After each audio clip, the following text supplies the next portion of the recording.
Hey everybody, Shane Presley here, Rock Paper Podcast. Thank you for checking out another episode of the show. Today's features returning guest and my friend, Joe Metzka.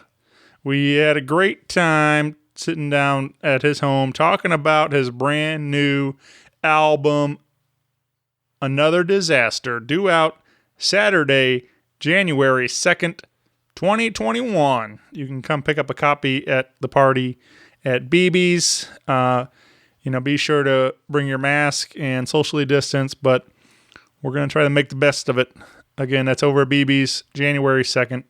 You're going to hear more about it and get a sneak peek at the record on today's episode. Do want to remind you the Rock Paper Podcast is brought to you by Roughneck Beard Company and American Rambler, located right here in St. Louis, Missouri, over in the Maplewood area off Manchester. Stop in there and visit them and tell them Shane sent you. Pick up some of their wonderful beard oils, beard balms. They've got tons of different fragrances, different oils infused with different things. Whatever you're into, they've probably got something just right for you. I do want to tell you to check out their Roughneck Genesis. Changing the beard care industry since 2016, this cutting-edge formulation of aloe vera juice infused with biotin, B12, MSM, and natural glycerin will push your facial hair to its healthiest and fullest potential while making your oils and balms work harder. Nothing else like it on the market. Don't believe me? Try it yourself over at roughneckbeardcompany.com. Grab 15% off your purchase by using my code RPP15 at checkout. Again, RPP15 at checkout and 15% off. It's a pretty sweet deal. You get to help support me and the show and support wonderful local business. Also, big thanks to Heil Sound for their continued support and helping make this show sound great. Head on over to heilsound.com today and get yourself a brand new microphone. Check out those new black PR40s. Those things are pretty slick. And if you need me, you can find me at the new and improved rockpaperpodcast.com. You can hit me up on email at rockpaperpodcast@gmail.com or any of the socials. Would love to hear from you guys. With that out of the way, sit back, relax, and enjoy this brand new episode with Joe Metzka.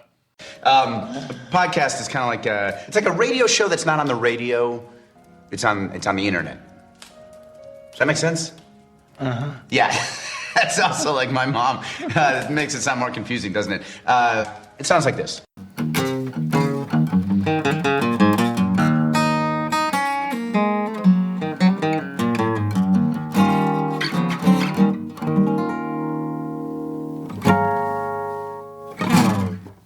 Hey, all right, my name's Joe Metzka, and you're listening to Rock Paper Podcast. Rock Paper Podcast. This is beat paper, paper covers rock.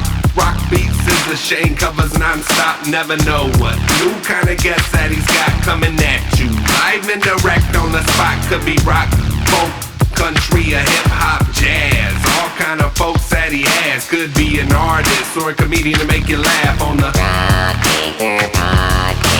Double-decker fudge round, rolling round town. Shane coming at you live and direct from ground zero. He's your hero, he's your bestie. Rock Paper Podcast with Shane Presley.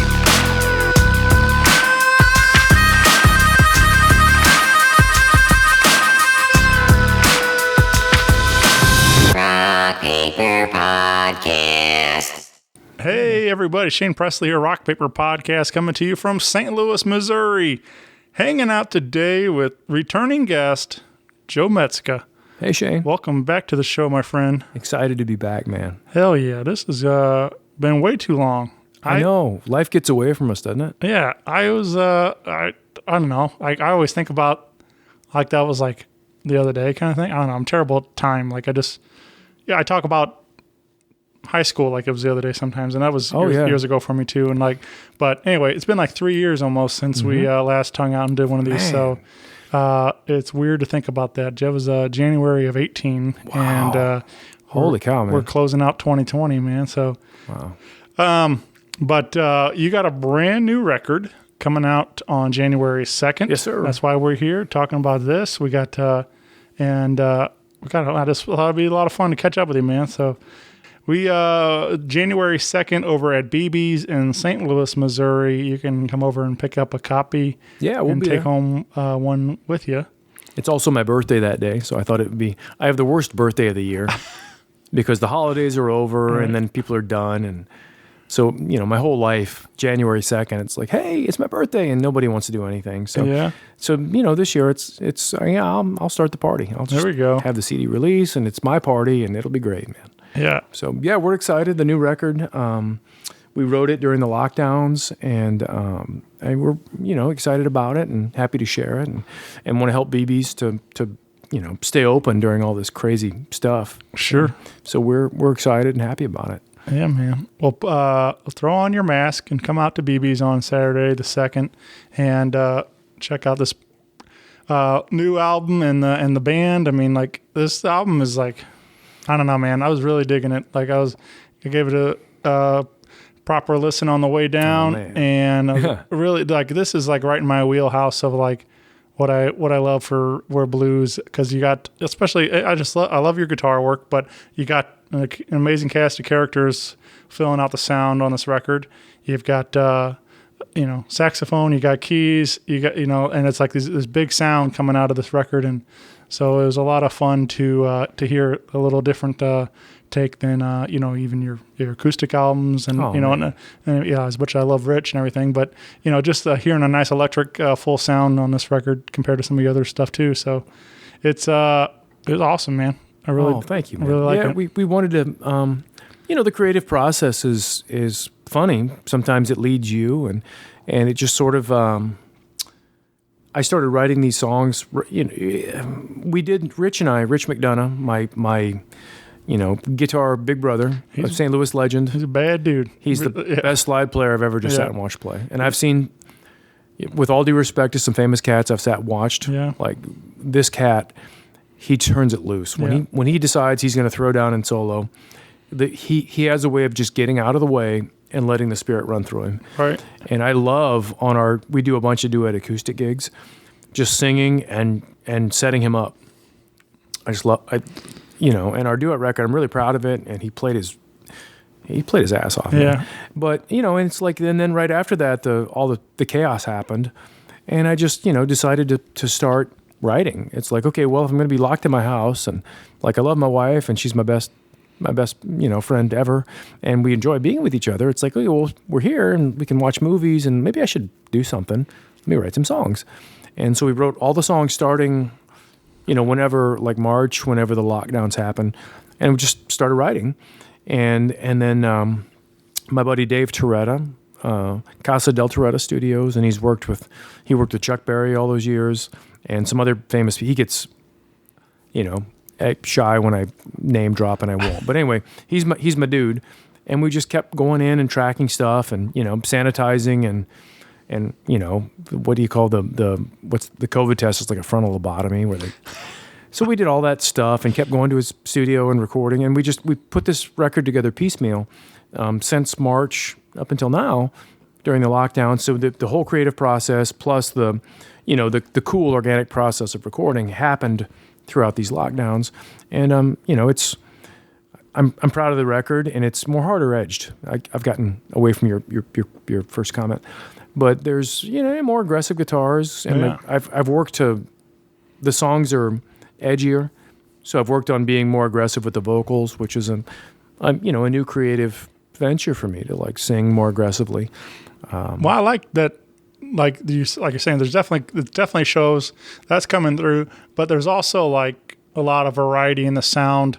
From like, you guys do a cover of "Use Me" from Bill Withers, which is like already one of the funkiest songs, and then you guys make it even funkier. Oh, God, it's super funky on the record, which I love. I think that's all Daniel Fitzpatrick, the board player. Yeah, Daniel Liddell Fitzpatrick. He's my brother. Yeah, and he's Buddy Guy's nephew, and then we do all kinds of wisecracks on stage. He's my real close brother, and he arranged some stuff on our first record, and we were in the studio after doing some of my tunes, and he just said, "Hey, let's play it."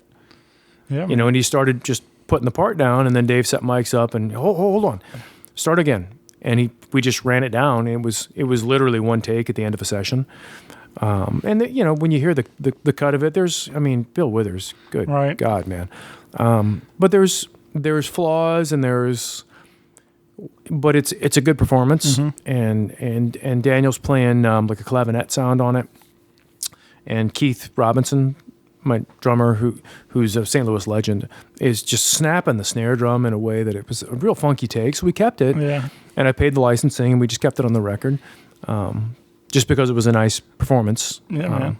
Well, then thank you for noticing that, man. Yeah, that's really cool. Absolutely. And then you got like B-side blues, which is like some straight low down blues, BB King, man. Yeah. So so it's just fun to hear such a spectrum of sound in a collection of songs. There's a lot of shades of blue. Oh yeah. And I'm a guitar player, and there's all the great guitar players, and their fingerprints are so big. And you kind of write. And what was really neat that happened as I was writing the songs is that you just kind of write a thing, and it's like, well, this is going to turn into a B.B. King thing. And B-side blues is vividly, an homage to B.B. King. Yeah. And, I love his work. And when I was a little boy, and my grandma's vinyls of B.B. King, I Live at the Regal on vinyl, and I'm like, what is this crazy alien music? This is so amazing. And that's what it turned into, and the poetry is, my dear friend Terry Groman, Terry, love you, brother, my sax player, has had a run of bad cards with women, so, which sucks for him, but we've gotten, I think 4 of the tunes are his breakups on this record, which is like, great for the blues, but that particular tune was a B.B. King vehicle, and when we laid it down, it was one take. We all played it one take. It was at the end of the session, a different day we went in, and I just kind of played, and it came out like BB. And, Jesus, I can't play like BB King. Nobody can.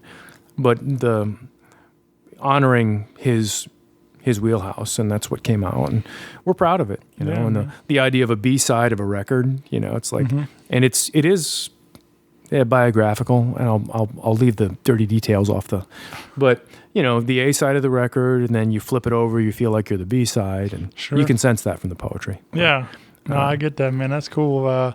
It's an interesting take on a heartbreak song, and man. So, there's quite a few of them on here that not some of them not so.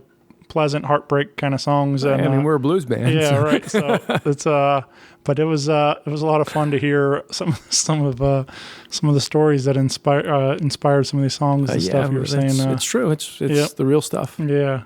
Well, let's talk about the title track, Another Disaster. Okay. And we did a little live take on this one. Yeah, I hope that came out well. So this is just you and an acoustic guitar. Yeah, it's a nice. You said you never done these out live? Well, we acoustic? did it with Rich McDonough, and I did it on our duet record. Okay. And we played it, and he played a crazy solo on it. But it's you always aspire to being able to compose a song that I think that'll work with just a guy and an acoustic guitar. And if it'll work like that, then maybe the song's okay. I agree. I do about prior to March when everything got shut down. That was our last one we did. But I was doing a songwriter showcase. I know, once man. a I'd month. love to do one of them. Absolutely, man. We're coming back bigger, faster, stronger. Whenever this is all done with, but I got so many people I want to get in there still, and but I'd love that concept. I love just writers sitting on stools playing their songs. And I agree. Like if it works there, it'll work whatever you wanted to do. Then you can arrange it later, yeah. Right? But like the story and the melody, like that's your bare bones is what you need, and like you can polish it up later with these big solos and everything else and stuff. But so anyway, I'm a huge fan of that stuff. I love hearing like especially live acoustic on the show and things. So this was cool, man. It's a really nice treat to get to see you doing it live on the show.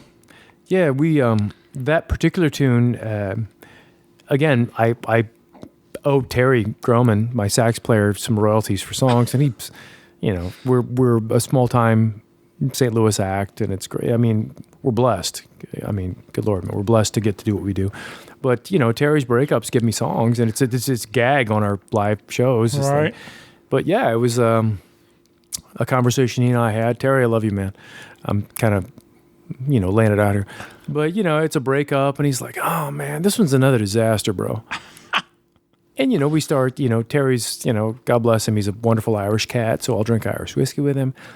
And he's looking at me. He's like, "You're writing a song." I'm like, yeah. Keep talking. Right. And so love ever after, or another disaster, kind of was the hook, and it settled in as that kind of shotgun riff that you can hear on the record, and.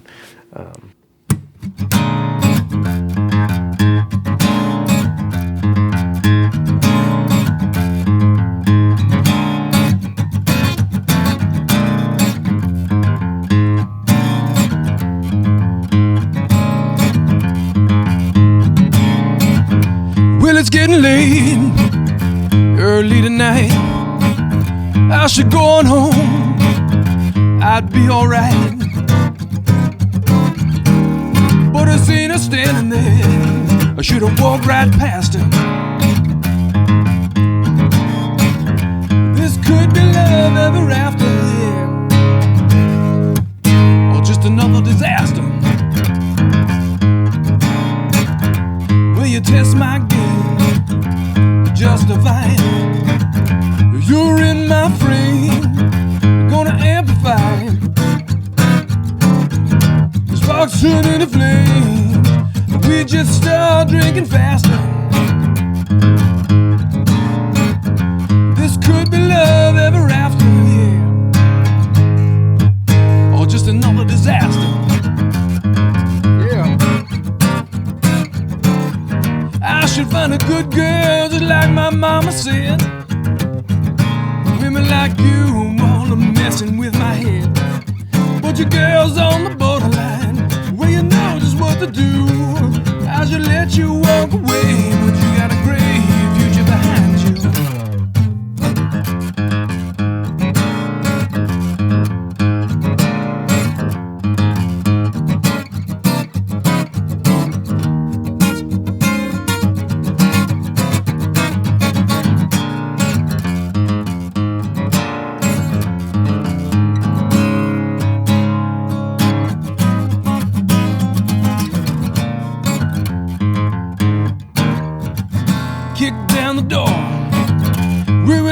Fuse, like Bill Withers told me, when it feels good getting used.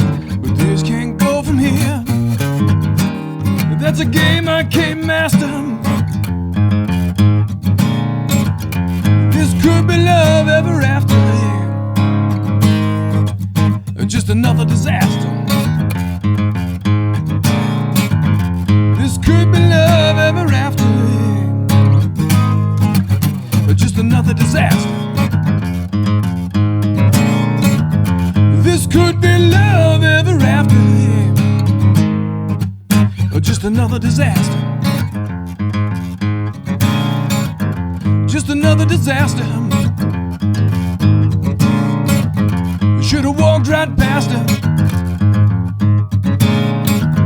Just another disaster.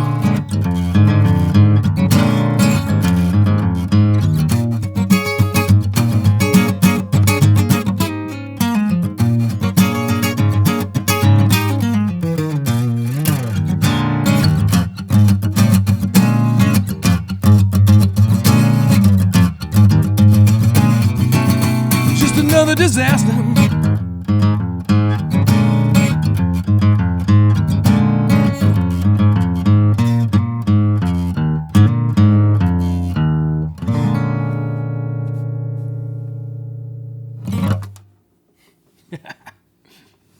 Well, I think that's I don't remember exactly who said. I think, but I was like, there's something about like comedians and songwriters like always listening, because they're always waiting to try to write that next song or then the next joke or whatever it is. So they're always listening for real life experiences to inspire whatever they're writing and stuff, or whatever the next thing is. And yeah, and sometimes that hits you. when you're not quite listening, and it's like, oh goodness. And I think it's funny too that Terry said that another disaster, like that. Sometimes I feel like people don't even realize that they're like speaking in these like a hookup song or what, that kind of thing. Like I feel like I don't know, I haven't been able to like apply it myself and actually write the song, but like I feel like somebody just says like that line and then all of a sudden like it clicks like, hey, that's a hook in a song right there. Yeah, like, I think that's accurate. Yeah. Let's turn that phrase and make this a song. Well, and sometimes you don't realize. Sometimes you get some emotions come out of your unconscious mind, and you get them out, and you don't realize it's something creative. And sometimes you need a friend to stop you and say, "Hey, bud, that's do that again." Right. And sometimes that's where some of the creative stuff happens, and that's why it's nice to have friends, And, but yeah, that song, the poetry, I mean, kind of came later, and it's editorialized a little bit based on what. Terry, I love you, man. He gave me one story, and I kind of editorialized a bit to make it a narrative, and you can hear the story of the protagonist in that song, which may or may not be Terry, and. So that particular hook, another disaster, love ever after. That was from a man, right? And we were just talking, and actually that track went on the St. Louis Blues Society's 19 for 19. Oh yeah, we went and recorded it, and it's and we went in live and ran it down. And I thought, well, this is a great track. So that's the lead track off this new recording, and we did it again. And Terry put some like cool horns on it, and Daniel got his B3 tone working on it. It's just great. Yeah. Terry killed it on with the horns too. Like that was a really nice. He can arrange horns like off the cuff. He acts like it's no big deal. He's like, oh, yeah, I can do this. And it's so neat that we each have different artists. Musicians have different blind spots that. I listen to him do that, and he just looks at me like, oh yeah, I got this. And I'm looking at him like I'm reading Braille because. Yeah. He can just, chart horn parts down, and, He definitely gets a couple of real nice moments to shine on the record, doing some sax solo. There's, you trust the creative process when you're doing something, and I wince a bit because he's not featured as much as the last record. On the Christmas record we did last year, like we did Silent Night. Christmas is over. But his sax solo, he played a tenor solo on Silent Night. It stops time as far as I'm concerned. It's the best thing of the whole Christmas record we did, and he won't take that compliment. But he laid this tenor solo down in one take, and the tone. He sounds like King Curtis. It's so big and so soulful what he played, and the next recording we'll do, I'll be deliberate about. Making more room for Terry because I love his playing, and this record became like guitar centric and more aggressive and more edgy, and so there's less room for sax solos. And there's one on the record, but now I gotta love him up and write some stuff for the next recording. Terry, love you, man. And he doesn't care. He's like, no, man, I got you. So he fixed my laptop upstairs actually. There we go. Well, if you need more Joe and Terry, you guys do a duet also. We do, so you can see. You guys performing together around town. We do, yeah. And like I said, you're also out with Rich or sometimes with the full band and always gigging, always busy, wherever. Yeah, we try, man. Yeah, so, the best we can for this year. Definitely put a damper on things. But. I know, it's been tough. And I try to just listen to other musicians and pay attention to how everybody's feeling, and with these crazy times. And, I'm young and healthy, and it's just me and my wife, and we don't have kids, and my folks are up Northern Illinois. My day job's all online right now. So it's like I'm personally, since you brought it up, uniquely positioned to do, like solo acoustic or whatever to help our small venues in St. Louis. And it's like, my heart goes out to them, the small entrepreneurs that love live music, and you meet the cats in town that want to keep having venues and doing what they do, and I go out and play for them, and in some cases at a reduced rate because I got a good day job, and to the credit of all of our wonderful St. Louis artists, nobody's given me any shit about it and hollered at me about, why are you working cheap, or what are you doing as a solo act? Nobody has come at me with that, because I'm blessed that I can go play and help these venues stay open. And hopefully when we come out the other side of this chaos, they can, build back up and have bands and, revitalize this wonderful, awesome St. Louis music scene. And Yeah, man. so to the credit of all the artists in town, like, everyone's been cool with me. When I talk to them, it's like, hey, look, I'm going to sing at, whatever venue, and helping them out, and doing what we can and working for cheap. And like, there was sort of a mindset, maybe years ago, that, hey, if you work for cheap, then you're screwing everybody else out of their gigs. And nobody's during these times come at me with that. Sure. Everybody's been, and especially when I talk face to face with people, it's been like, hey, cool, and I'll send a check to my guys. I'm like, hey, love you. We get out of this. And Right. that's been my thing right now, is just, hey, look, let's keep these venues so they can survive this, and I'm uniquely positioned where I feel like it's my responsibility on behalf of our scene to do that, and, go do a single and help people out. And Yeah, man. that's where I've been, and everyone's, I'm getting all soft on you, man. And like, every person has to, wherever you're at on this stuff, that great, and I love you and respect you, and do what you got to do and take care of yourself. Like, my guys in my band, my bass player, Phil Burton, he was dead. Like, he had a stroke and was literally dead. And it's like, he doesn't feel safe coming out. I'm like, no, Phil, I love you. Like, yeah, you're my bass player, but I love you first. So just holler at me when you're ready. Whenever that is, I don't care. Like, let's take care of you. Yeah, absolutely. And it's been hard for everyone, but that's been my position on these lockdowns. It's like, okay, well, I'm young and healthy, and, just me and my wife here, and my day job's all online. So let me help these venues. Like, Sure. gosh. And I keep every frontal lobotomy I get. It's like, oh, you're negative. I'm like, all right, cool. Let me go sing.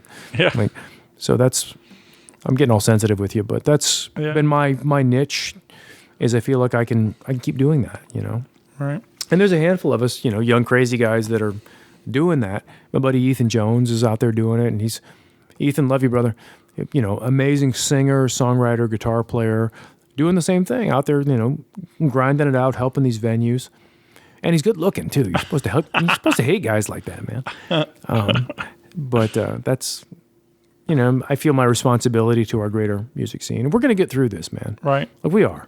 We're going to pull through this and blow this St. Louis music scene back up again. Yeah. We are. We're going to pull through this. I'm excited to think about it. Hopefully we're getting closer and closer to that day. But I can't wait to get back in the where we can stand side by side with somebody in a concert, and just singing and sweating and having a great time, and just never underestimate the human spirit. Right. It's we'll be back. Yeah, man. Well, let's talk about we did this one live electric, but which one? A tune called Evil. Oh, which is another maybe biographical tune. Yeah, another one for Terry. Yeah. Another ex. So I wrote it, and it was Terry and I talking about misfortunes and romance, and it turned into it ended up being an Albert King homage, because Albert's like he's a St. Louis guy. Albert King's our guy. And we wrote it, ran it down once, and it just turned into an Albert King kind of thing, and that's the way it went down on the record. Nobody can sing or play like Albert, but that's what I went for on the record, is that kind of a vibe. Yeah. And you're singing there's different shades of blue. Sometimes my baby left me and I feel bad. Sometimes it's, hey girl, no.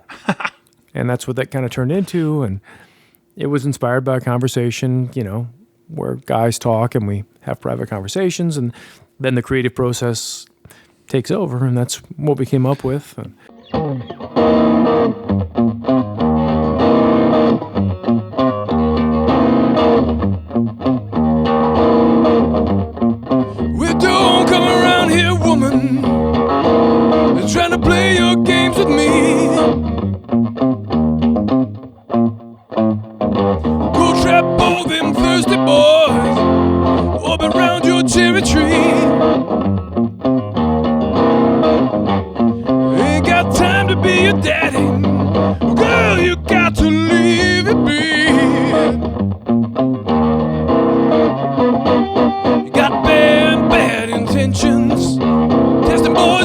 return.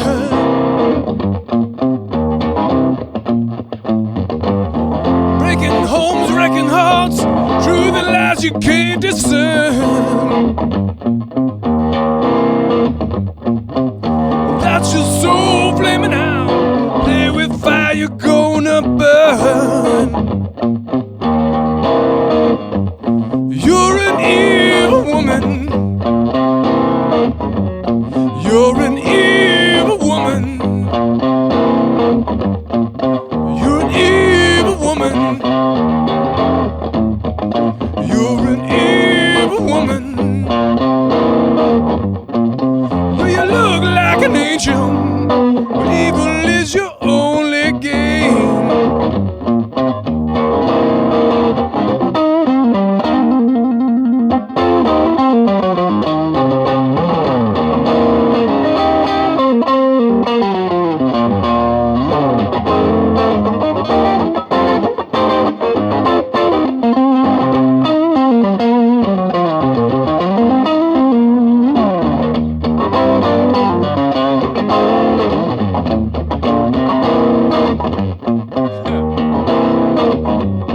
You're an evil woman.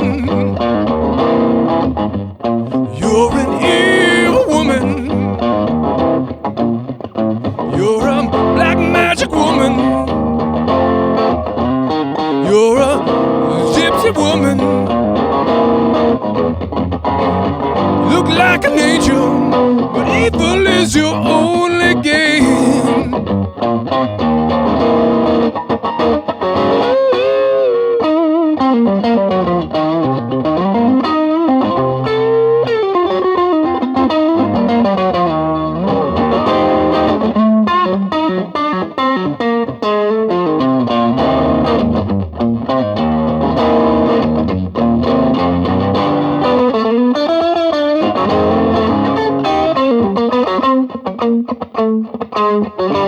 You're an evil woman.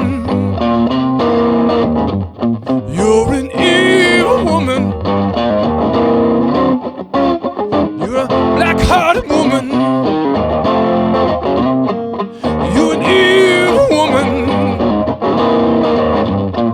Well, you look like an angel, but evil is your only game. You look like an angel, but evil is your only game.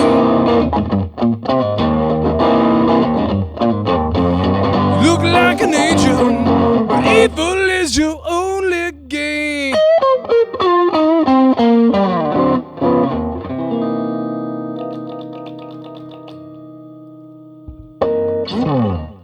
You know, sometimes you can dictate. I had a conversation with a friend of mine who's an author about that, and it's like sometimes you let the creative process happen, and then you look at it and you're like, oh God, that's going to offend some people. And it's like you can cut the corners and let it be PC, or you can just let the art be the art, and that's Right. what we did. Like on that particular tune, it's just like, you know what, I'll just let it out. That's the way the art was going to happen. And, Yeah. you know.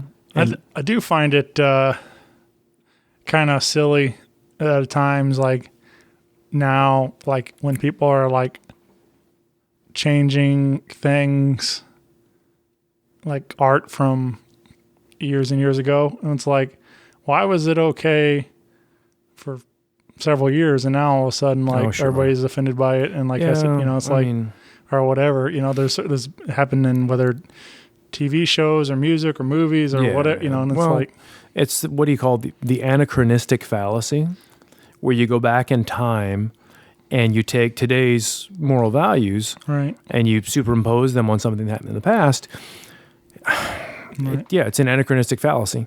If you and I sitting here in December at the end of 2020, if we went back to 1962 and superimposed our current moral values then, right, okay, fine, you can cancel everybody back then, or you can just recognize maybe we've grown as a culture. yeah, And maybe we can celebrate, where artists were then.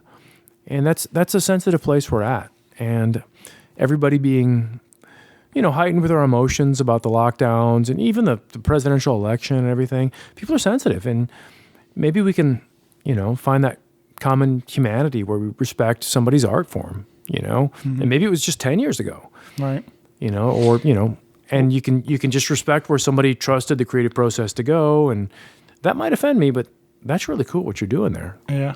That's really interesting. I think the one that got me was the group Lady Antebellum that they changed. They had to change their name to Lady A this year, and then who's a soul singer from Washington D.C. Yeah, and then they changed their name to somebody that already has that name. And one wonders if that was, marketing. Right.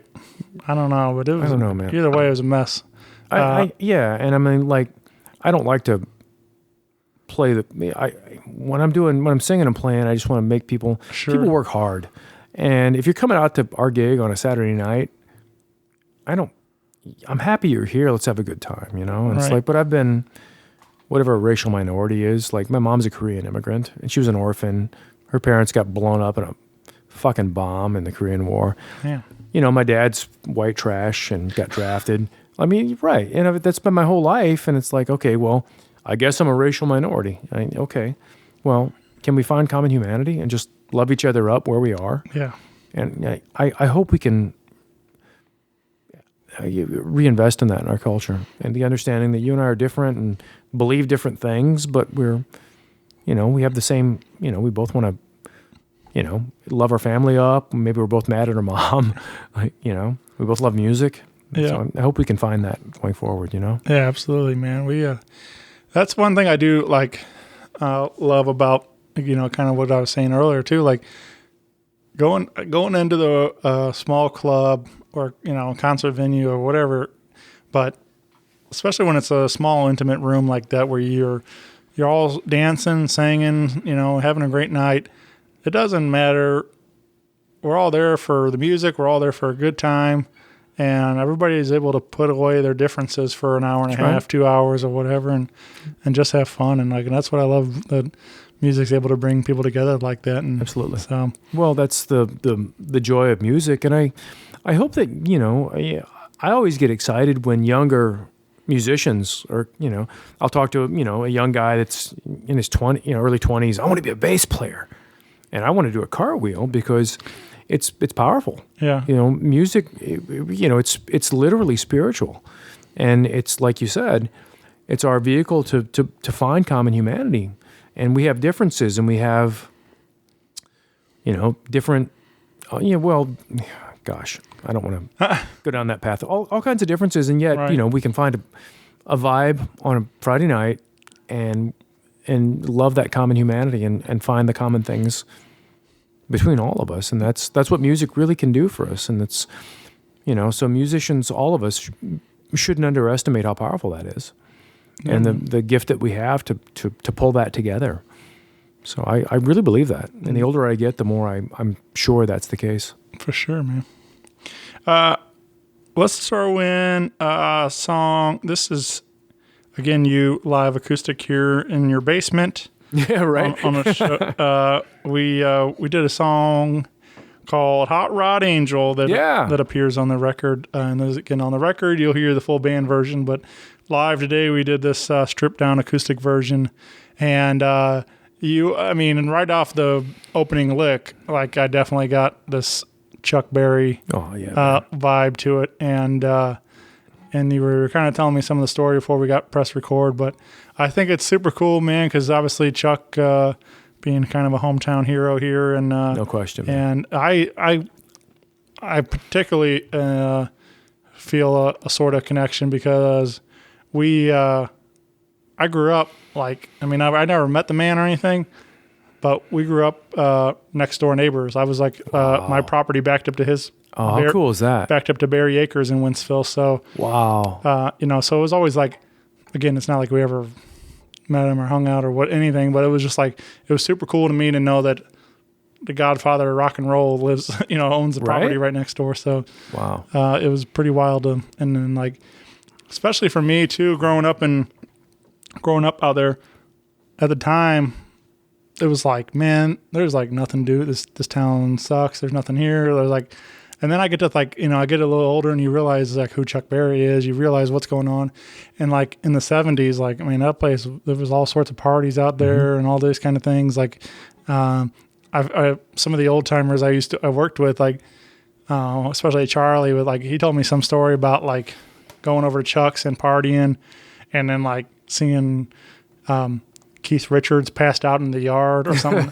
and again, this could be Charlie completely full of shit, but it also could be true. So it's probably true. Yeah. So I was like, I mean, that sounds like something Keith Richards could have done.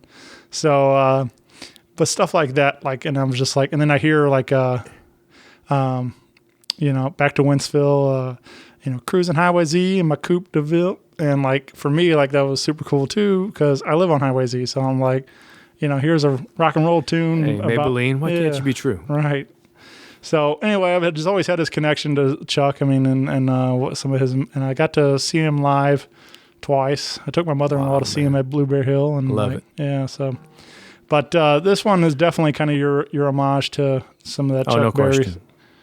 Yeah. Well, my when I was a little boy, my grandmother was a bluegrass musician. Well, her family were bluegrass musicians. From the East Coast during the Depression, and anyways, had vinyls of Chuck stuff at Grandma's house. And my dad is an auto mechanic. I'm a working class kid.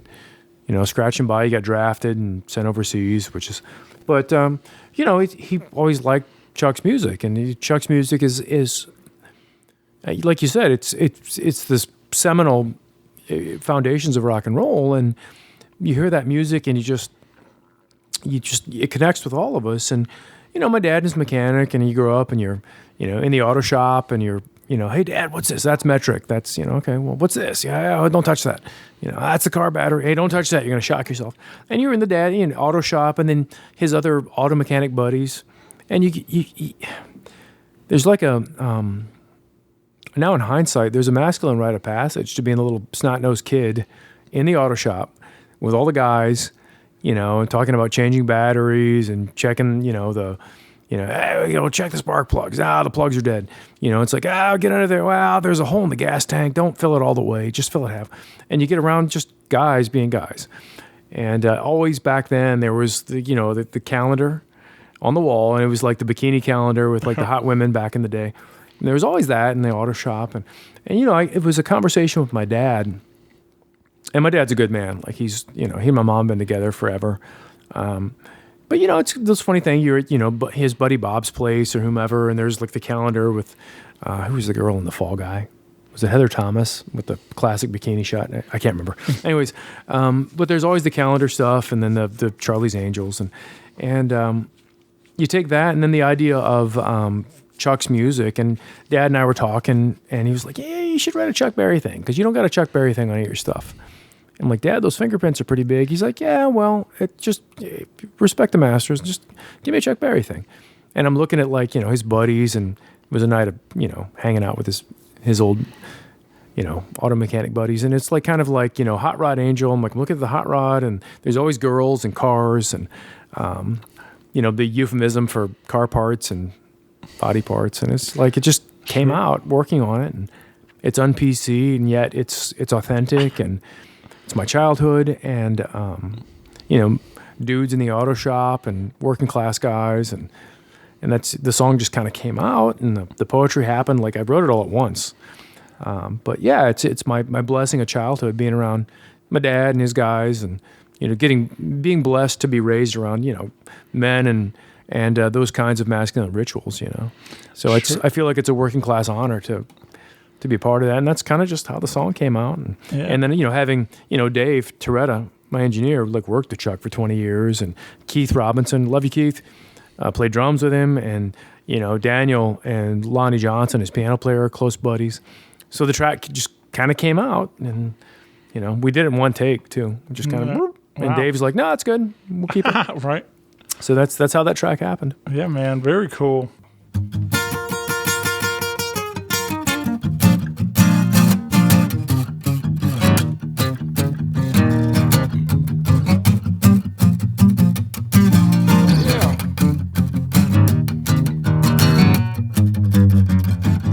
Well, you my hot rod angel, let me drive you home tonight. ride angel, baby, let me drive you home tonight. Let me prime your carburetor, well, you know I'll tune it up just right. You're the calendar girl on the wall in Daddy's auto shop. Review headlights, custom body work that doesn't stop. Let me cool my radiator before you make my pistons pop. Cause you're my hot rod angel, let me drive you home tonight. You're my hot rod angel woman, let me drive you home tonight. Let me prime your carburetor, well, you know I'll tune it up just right. Yeah.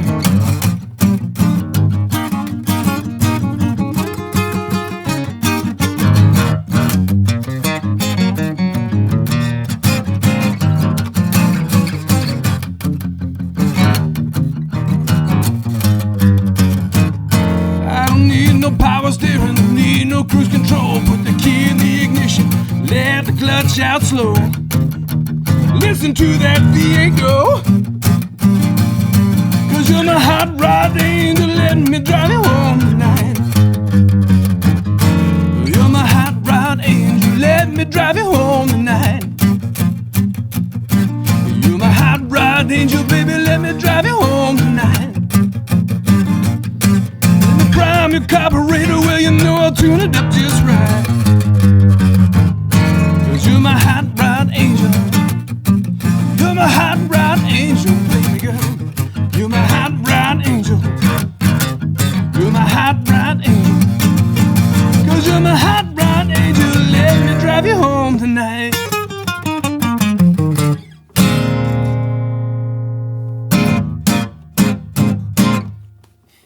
There's all sorts of like you're saying, euphemisms and different things with the lyrics. But like, I mean, that's kind of always been like hand in hand. I feel like some people, they talk guys, especially car guys, talk about cars like women. Yeah, we're just dudes. It's the curves of the car and everything else. So like, I mean, so when I listened to these lyrics of the song, and I was kind of shocked that the song hadn't been written yet, like that. Oh, wow. There have been people that have said similar lines and, things or whatever, wow, dude. but to write a whole song, that's some high praise, brother. Yeah. I mean, like, maybe I need to pitch it to Brian Setzer and see if he'll record something, but like, I'll try and find him and say, hey bro, record this tune, man. Right. But I was just like, cause I was like, I don't know, maybe obviously I'm a big fan of music, but there's tons of stuff I missed, and I'm like, and I'm listening to this and I'm like, is this a cover or what? No. I mean, I'm not knocking your writing at all, but like, no, it's right. But I was like, I even Googled Hot Rod Angels, seeing if. Well, you understand that's a compliment of the highest order as far as I'm concerned. Right. Thank you, because it's like what you just said to me was this is like an archetypal message. Has this really not been written? Yeah. So what you just gave me was a compliment of the highest order. Well, I believe it, man. I'm like, I'm a big fan of your work and stuff, but that's like. It is just like that one kind of hit me. I was like, maybe it's it is an old rock and roll cover like that or something. Especially Cars, Chuck Berry, Let It Rip. But it was a fun song, man. I was sitting on on the patio out there, and it was actually raining when I finished the poetry. Yeah, because I had the hook. It was like the Hot Rod Angel, let me drive you home tonight, and then I finished the second verse in the bridge. Just kind of it was raining, and I married the best girl in the world. Cherie's like, what are you doing in the rain, knucklehead? I'm like, we're on lockdowns. I'm writing lyrics. She's like, well, you're going to ruin your guitar. Nah. And I just finished it all in one take. And there we go. Yeah, just that idea of you try to, it was really interesting during these lockdowns is I just wanted to let the creative process happen. And I knew that I wanted to write some stuff because, we're all of us have had a bunch of weird dead time. And I just thought, you know what? I'm going to look into the depths of my unconscious mind and just see what happens and just write whatever comes out. I know that's kind of esoteric, but that's what I did. And just sort of like, well, I'm going to write, and I don't care how weird or awkward or potentially offensive it might. This is what's going to come out. Right. And, it's like 30 years of stuff just came pouring out. And that was one of them. Like, being a little boy and going to the drag races and the TT motorcycle races with my daddy, and it just came out. Yeah. So. Very cool, man. Yeah. Have you thought about music videos at all for this record? Is there any? I mean, some guys, man. Yeah. I mean, we would do them, but I don't know how to do that stuff. Right. Man. I just feel like, especially something like that. I can't even record my own stuff. I got to call Dave. I'm like, hey, Dave, can we do another track? Yeah. So if you know some people that want to do videos, holler at us. I just feel like that song in particular was, putting a bunch of girls and cars in there. Going to the drag strip, yeah, man. I mean, that's right. That's sell itself right there. So take some vintage clips of like Don Garlitz and Connie Coletta back in the day drag racing, man. So, that's the stuff. I don't know, but there's a lot of that kind of like even some of the other tracks, but just like there's a well, lot if you of know some imagery. cats, dude, I'll do a video. Yeah. I kind of feel like I need to pitch it to somebody. Like I said, somebody like Brian Setzer. That's his wheelhouse. All right. I don't know, but I would absolutely do a video.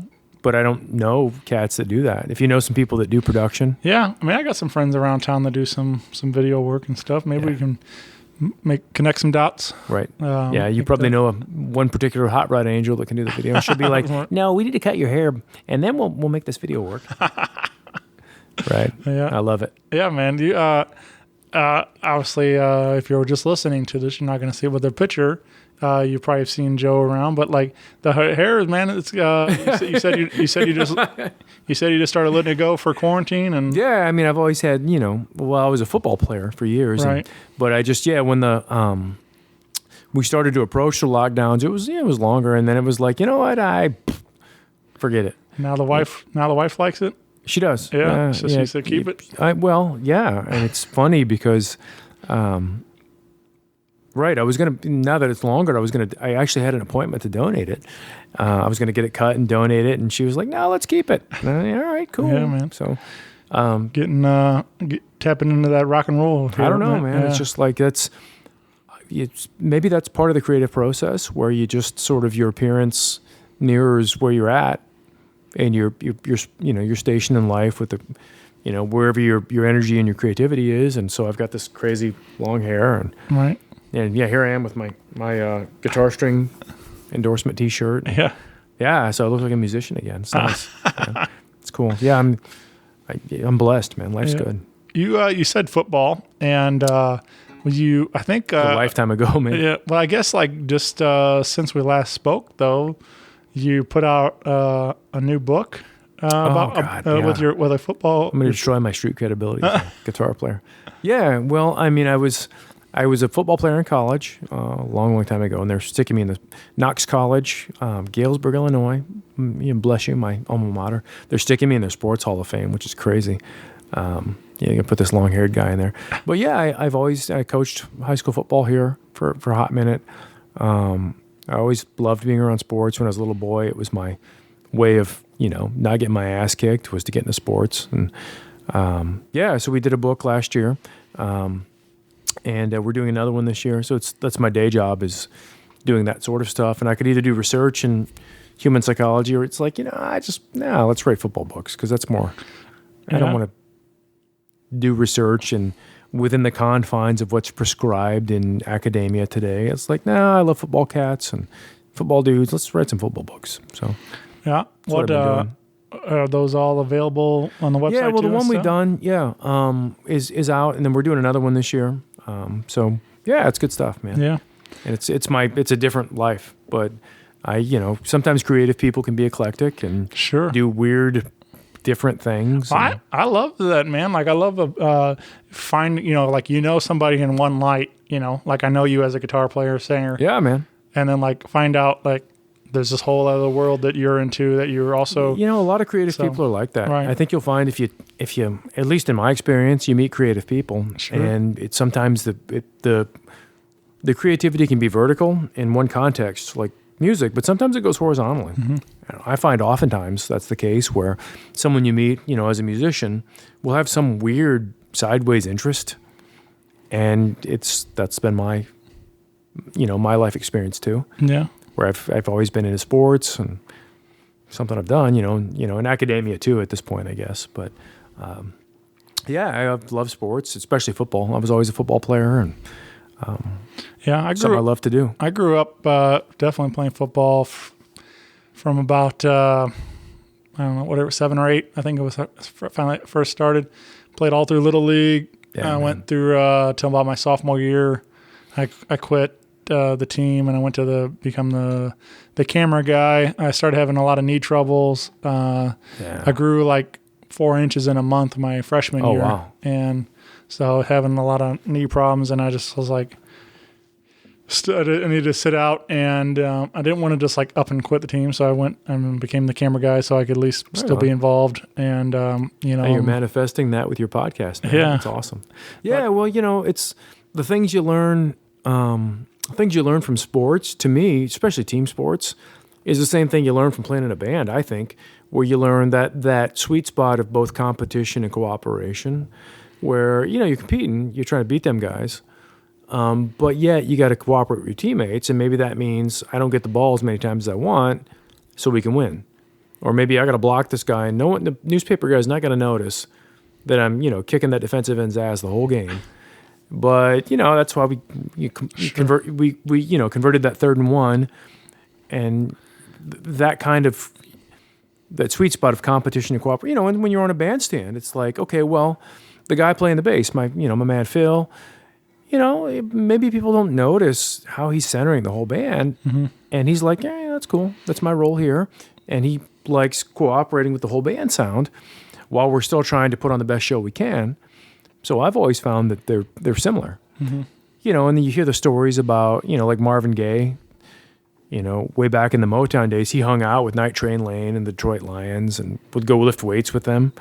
And there's to me, there's always been a similarity between sports and music. Right. There's other musicians, Wayman Tisdale, the NBA player, is a great bass player, has records out and stuff.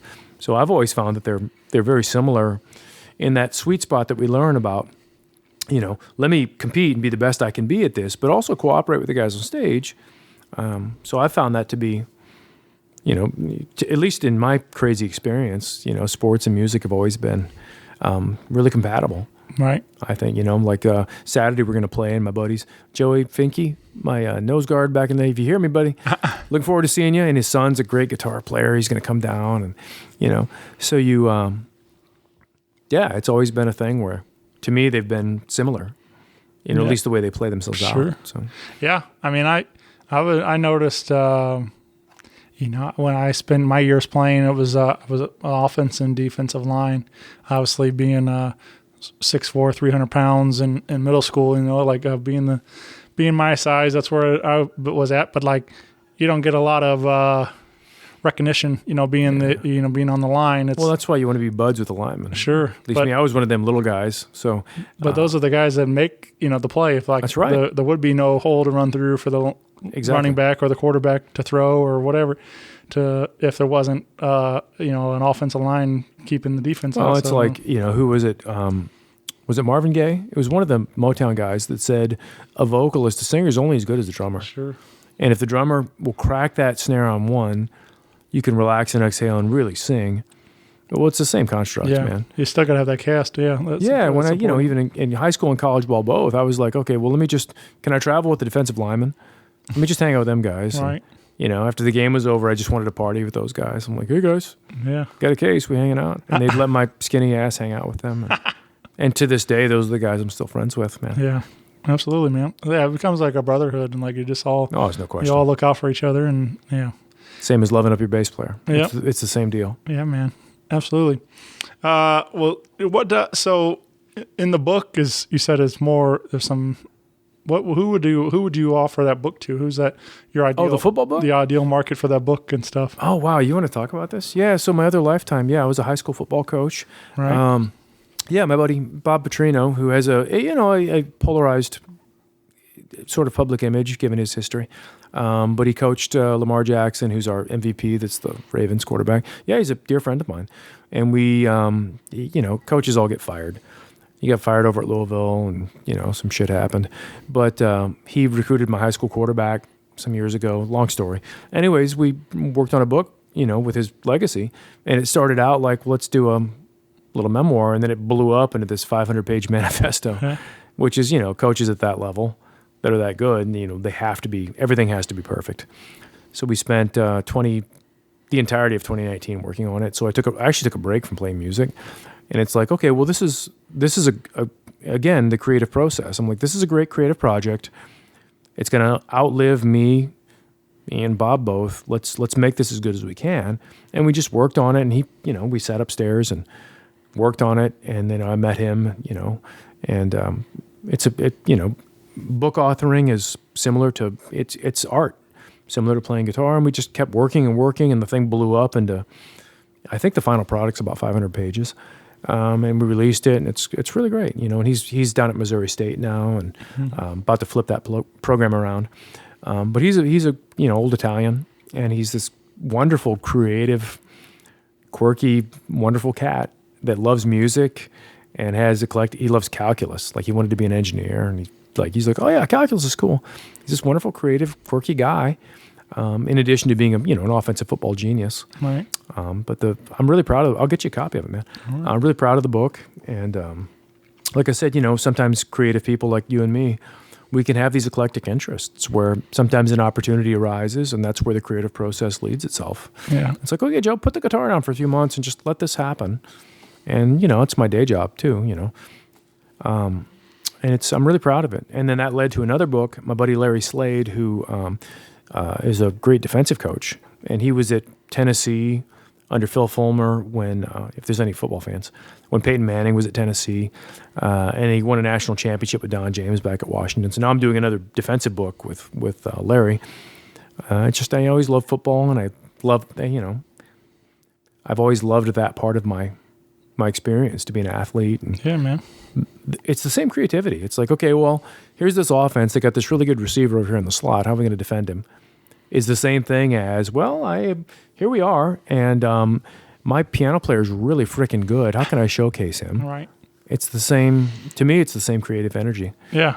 And, you sort of sometimes submit to the creative process. If I have an idea, I want this album to go this way, but this is happening over here, so maybe I should just respect it. And sometimes that can manifest itself bigger than just music, and I'm a weird guy, and that's been a blessing I've had to do these book projects and this other part of my life. So yeah, that's cool. You asked about that. That's crazy, man.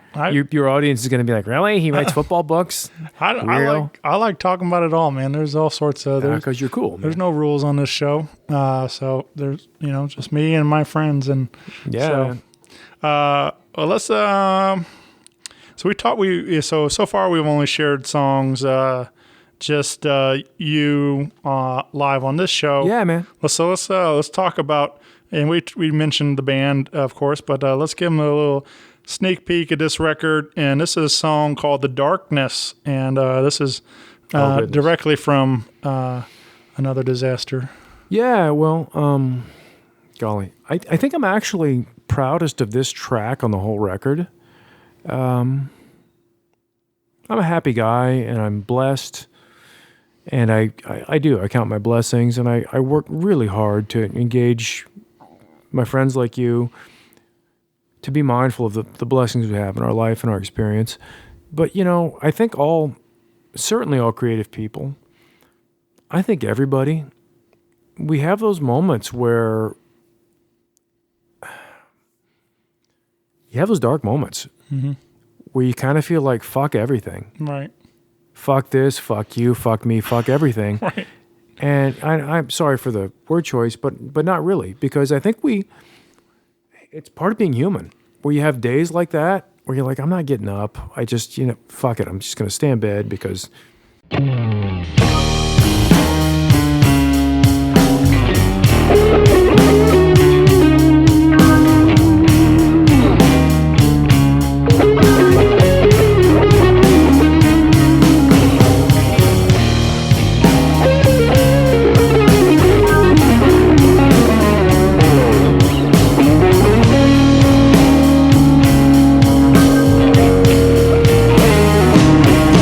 I hear people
the darkness is here. I'm so blind I can't see, so deaf I can't hear, so numb I can't feel. Just the darkness. When it's hell in a battle,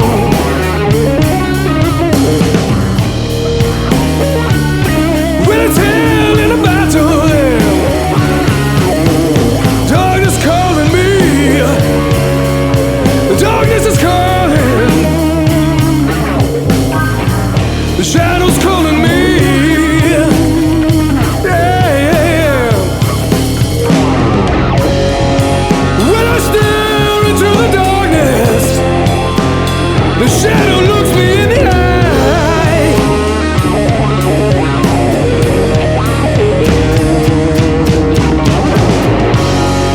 The darkness is calling me. I'm gonna drink until I'm blind. Yeah, yeah, yeah, yeah.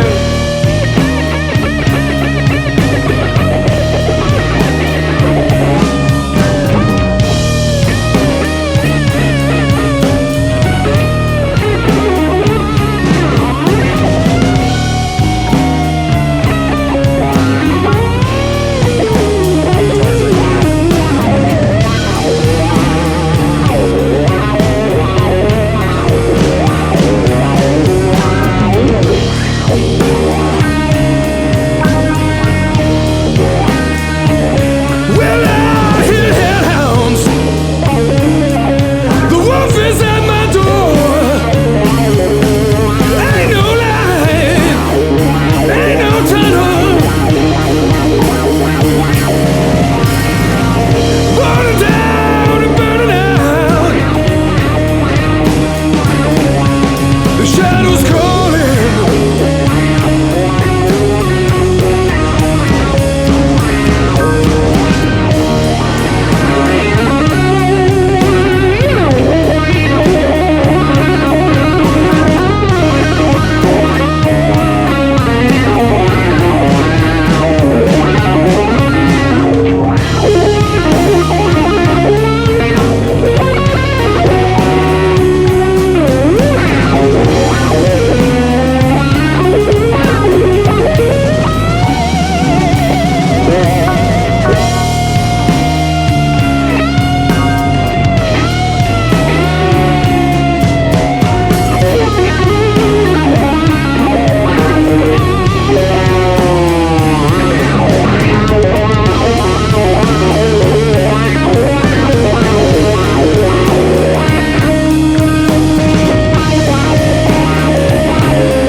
Fuck everything. Right. And I wrote that tune. I kept coming back to it because you do have those moments.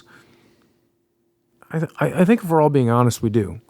You know, and I know I'm a happy guy, but we do. And you know, without getting too far off the reservation, there's a famous psychoanalyst, Carl Jung, who lived in the 19th and 20th century, and talked about the human dark side, the shadow, which is the dark side, and that's the Star Wars trip about the dark side. Anyway, but we all have this, you have this persona, which is your sort of presentation you want to show others. And then there's this kind of part, if you ascribe to psychoanalysis, there's the part of the human experience that's this destructive, self-destructive, kind of, really awful side that's part of the human experience. And sometimes you have the courage to look at it, especially when things happen to you. And the lockdowns, I think, for me, forced some of that out. And I kind of just let it run for a few days. And my wife was really gracious to let me just kind of be drunk for several days in a row. I did, when the lockdowns happened, just like, I'm going to start drinking. And just kind of like let that part of myself out to see what was going to happen. And that's where that poetry came from. And I just kind of like, like I said, you have those moments. I truly believe all of us have those. And some people are in denial about it. Some people don't want to confront it. I have them. Yeah. And I own it. And that particular tune was my respecting that dark part of myself. And it's like, all right, well, let me let this monster out and see what it's going to say. And you have those. I've talked about it on, quite a bit over the last year on this show. I don't mind talking about it because I feel like it needs to be talked about, and hopefully somebody else will maybe, benefit from it.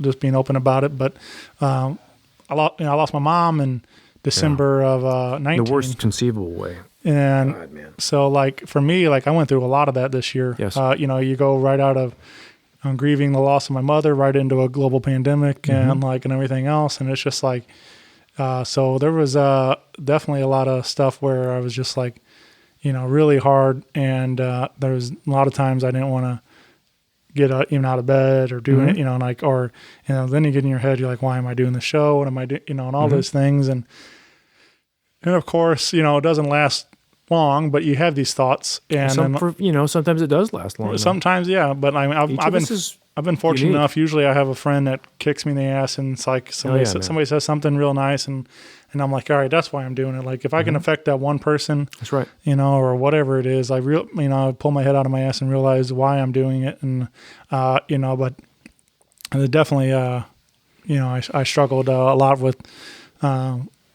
This year, especially this year with mental health and everything. So that I get the darkness, man. I get it. Like it's But I agree. I think it's whether people want to mention admit to it or not. Like even as happy as we are in our real lives, like there's a lot of it's part of being human, right? And I as I continue to mature and get older, and with my academic acumen and all that other shit.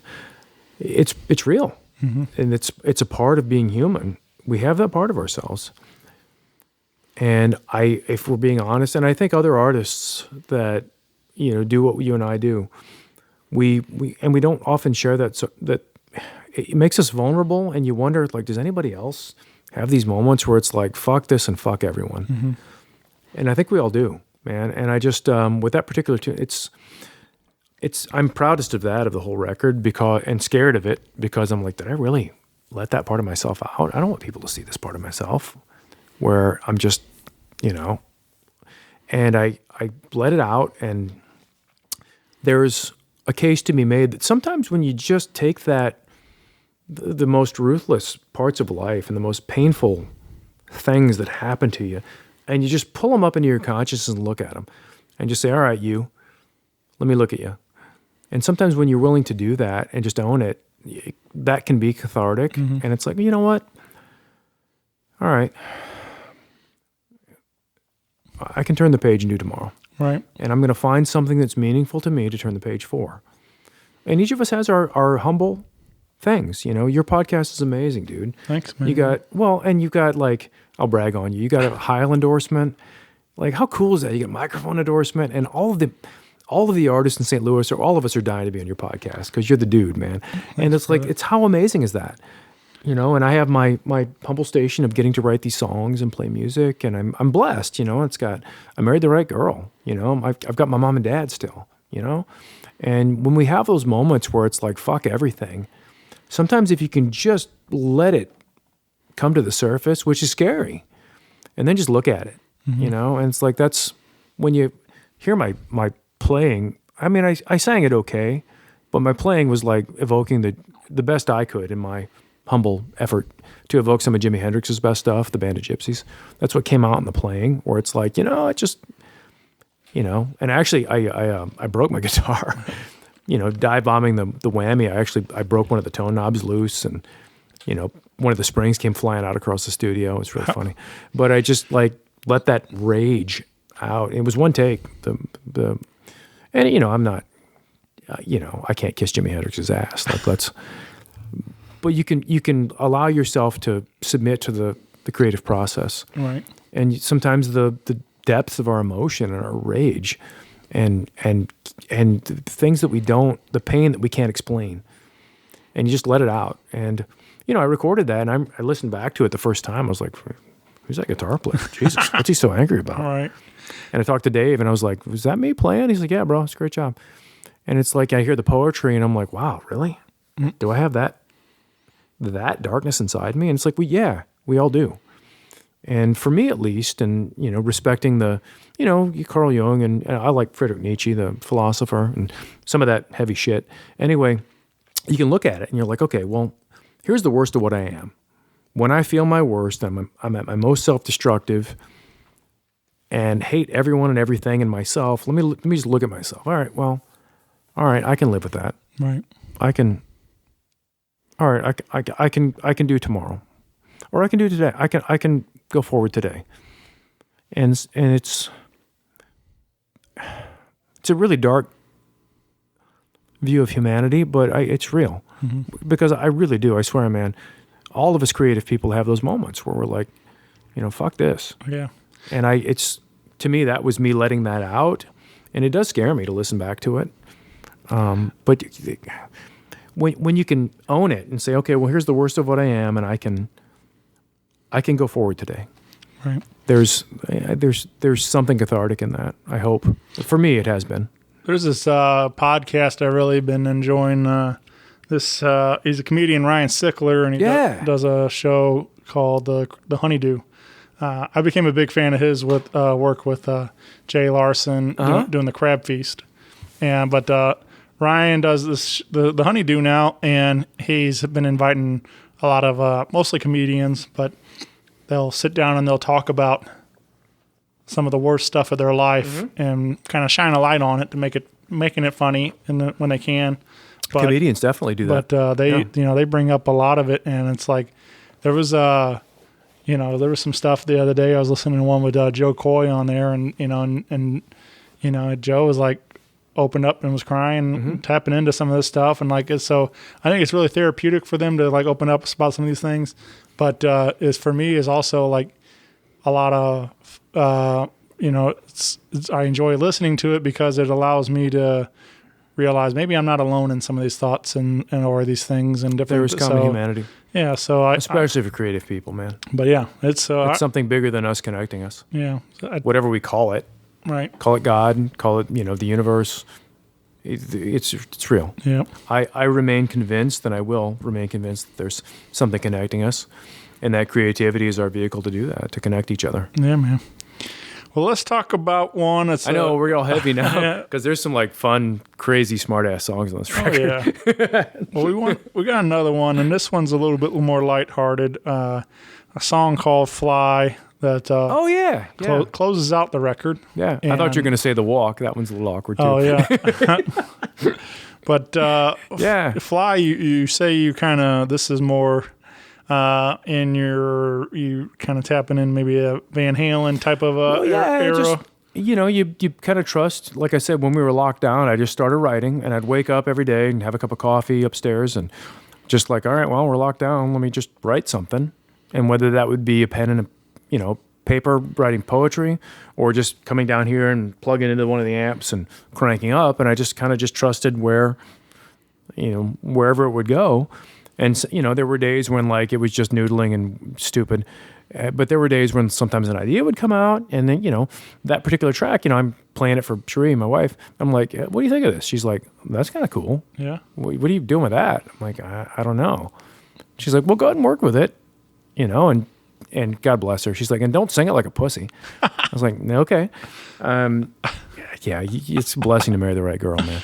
Right. But I always wanted to be, B.B. King or Albert King or Eric Clapton or, that's what I always loved Eddie Van Halen because he's Malaysian and I'm Korean. So it's like, hey, he's a gook like me. Like maybe I don't have to be donger.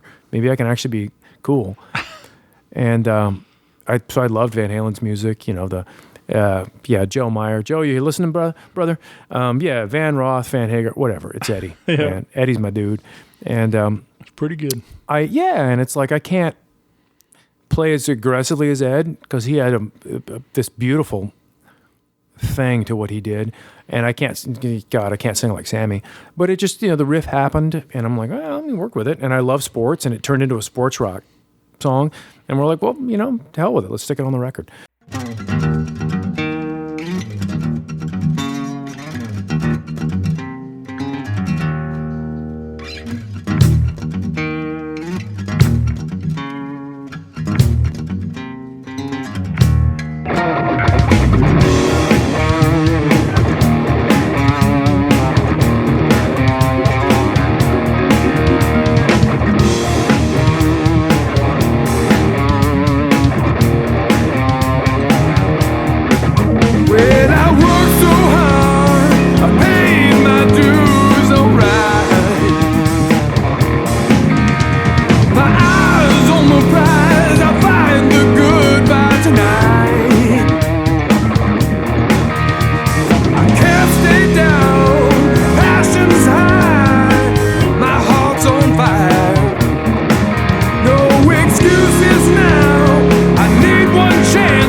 And the solo in the middle, I love Slash and the first Guns N' Roses record. And it's like, hey, let's do a Slash thing on here.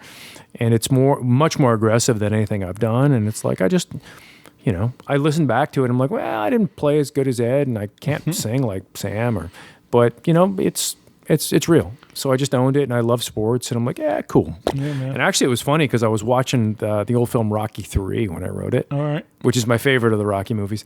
And you see a guy, gets his ass kicked and he loses his father and then builds himself back up. And I was kind of watching that when I wrote that song. So the creative process is funny, man. Yeah. And, sometimes I think that I should, stay in the wheelhouse of being a blues artist and then sometimes like this whole record was like, nah, just whatever happens, let it happen.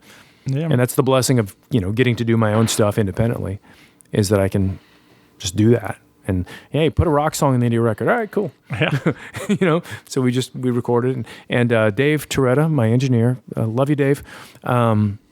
We did 2 takes of it. One, I played my old SG over there like Angus Young, and one I played this, modified Strat with the Miami bar. And he was able to take the 2 takes and cut the guitar parts together and make it seamless. I don't know how he did it. I think he tweaked some EQ. But took the 2 takes and the guitar parts, and it turned into one cut, and it's a fun little rock tune. So I'm happy with it, man. Yeah, I got to, you mentioned Slash. I actually got to meet just in a brief moment. He played the pageant, and with Miles Kennedy, and actually set out. Oh, they're great, dude. Yeah, killer band, and he just sat outside and said he'd sign whatever. Mm-hmm. They weren't going to do pictures because they wanted to keep this line moving or whatever. But I got my album signed by him, and got to say hey to him for a moment. And I was like, for me, like obviously, like that was such a cool moment because like he's an icon, and like he still took the time to meet every fan that wanted to come up there. It's like. It very easily could have just said, I'm just going to stay on the tour bus or whatever. I've never gotten to meet him, but folks that I've talked to, and my wife's brother knows him and stuff, have all said he's cool. Yeah. And, that's been my experience, especially now, because I hope guitar music isn't endangered, but I think that it is.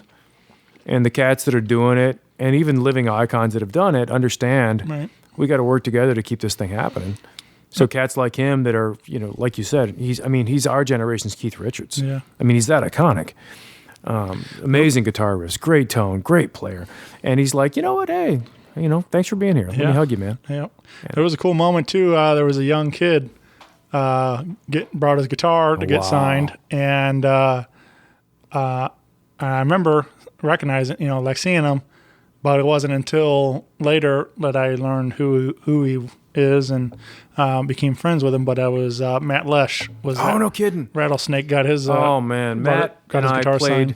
Dude, we played the Steve Ray Vaughan tribute that Steve Picaro puts together every year. Steve's great. Was that your first year doing that? Yeah. Yeah. Well, and it was funny. It was just kind of like he called me. It was it was weird with the lockdowns, but it was really intimate and amazing because of that. And we did it a couple weeks ago now. And Matt is, he's a great musician, a great guy. He played his ass off. Like he came out and just killed it. Yeah. His tone and Matt, you can hear me, brother? His tone and his touch and his respect for the art and the way he listens on the bandstand. He's such an amazing musician. And oh gosh, just getting and they snuck us in the back in a VIP booth after we went on first, and our set was great. And then I got to hear him play. His tone and his touch, and I know the honor he had to play with Big George, but yeah, that cat is such an amazing, musician, but his touch on the instrument as a guitar player, cats like that, dude, like made me excited about the future. Yeah. How's that night work? Do you get to like pick some of the ones you get to, some of the SRV you get to do, or? Oh yeah. Well, Steve Picaro, love you, Steve. He just called me and I, said, whoever all we had, and it was a great night. Ben and them guys played, and it was a great night. Yeah. But he just sort of like divvied up the tunes, and he said, let me know which tunes you might want. And I was like, well, I can do these, but I also like these. And we all just sort of messaged him, And then he just sort of like distributed the tunes. Okay, you're going to do these, you're going to do these. And it was great, you know. And it was really cool. And then he came out at the end. He did like Voodoo Child, and he did a medley with Hendrix's Third Stone from the Sun. Freaking awesome. But yeah, we just kind of got tunes, and Steve told me, he's like, I'd like you to go first and throw this thing down. I'm like, yeah, hell yeah, I'll go first, man. But it was a neat event. Yeah. And getting to see, you know, all these amazing guitar players in our little town who are also good dudes and just, you know, are cool with hanging out. And, you know, we're doing the sound check. It's like, hey, what kind of pedal is that? And, oh, hey, what gauge strings you using, man? And, hey, what kind of preamp tube you running in that amp? Right. And we just were like being cool guitar players sharing the love and the experience of the, you know, that kind of music. And Right. it was a great night. And the audience was amazing. And I know they had to limit capacity with the restrictions and, you know, the temperature checks in everybody's head and all that. But it was real cool. Yeah, And, man. Well, speaking of talking about gear, you were sharing a little story before we clicked record too, about your wah pedal. Oh God, all my gear. Oh, well, we don't. How many guitar players listen to this? I don't know. Ethan's listening, right? So Ethan Jones, my man. but I thought that was cool. I can tell you about all this goofy gear. You said that's your wah pedal, right? You bought. Oh, yeah. You bought Well, from My little pedal board at this point is pretty humble, and it's, you know, vintage-ish pedals. But yeah, the wah pedal that I have, I believe it's a 1966 or 67 Vox Clyde McCoy wah, an 846. But I bought it from Jesse Johnson, who's the guitar player from Morris Day and the Time, like 20-some years ago in Rock Island, Illinois. I bought it from him, but I was doing an event, and we had opened the band I was in at that time, and I was like 7 years old. We opened for a band called Tribe of Millions, which was on Prince's label back then. Well, anyways, so Prince was there, and Morris was there, but Jesse Johnson was the guitar player. And he was from Moline, Illinois, which is from that neck of the woods. And, you know, I played, and we had a good set and stuff, and I just, you know, started just kind of bullshitting with him after the gig. I'm like, oh yeah, you played on Janet Jackson's Black Cat, and it was so badass, and you riff, and they cut Vernon Reed's part out, and they gave your part. He's like, kid, how do you know this? I'm like, dude, you were Jesse Johnson, and I love you in the video. And he's like, so your wah pedal, like, you want to, and we just started talking about gear like guitar players do. And he's like, yeah, this old wah pedal, and the jack's shorting out, and it's pissing me off. And I'm like, and then he told me what it was. I'm like, oh shit, that's like Hendrix. And he's like, you want to buy it? I'm like, yeah. He's like, are you serious, kid? I'm like, yeah, I'll buy it off you.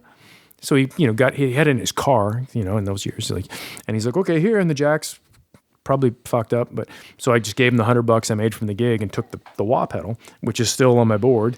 And it just sounds great. But evidently, this is he told me that's the wah that was on Janet Jackson's Black Cat from 1980, whenever that was. But yeah, it's still there, and it's got that deep lower mid sweep in the in the pot, the potentiometer. I really like it. It works great for me, and I know how it works. And you know, sometimes I need to change the jack probably, but I just like step on it and shake it and you know squirt WD-40 into it every couple of weeks. Yeah. But it has that like nasty deep low mid sweep in the filter that I've just gotten comfortable with, and and I haven't seen Jesse since then. I